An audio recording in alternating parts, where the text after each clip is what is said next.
Abasimbiddwa mu kaguli ka kooti kuliko RDC to K Byebavako ne DPC o Court Charles Patrick mu maaso g'omulamuzi Kimono Juliana ku bigambibwa nti wakati w'ennaku z'omwezi 6 omwezi ogw'omukaaga omwaka guno ng'abakulira ebyokwerinda mu kitundu baalemererwa okukuuma emirembe mu kiseera eky'akalulu.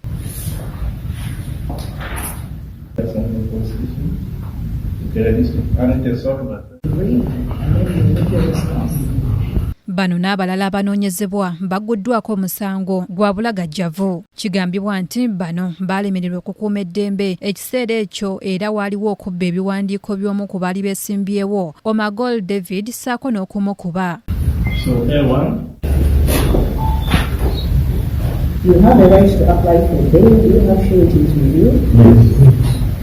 Abavunaanibwa emisango bagyegaanye era omulamuzi Kimono abasindise mu Komera.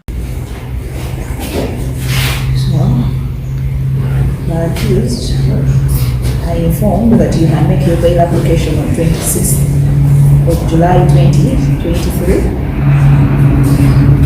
Kinajjukirwa nti bano bakwatibwa akakiiko aka State House Anti-Corruption Unit oluvannyuma lwa President Museveni okubalagira bakole okunoonyereza ku mivuyo egyali mu kalulu ak'e Bukendea. Omulangira Junju Moses yakusakidde eggulire lino ku KTV amalindirire.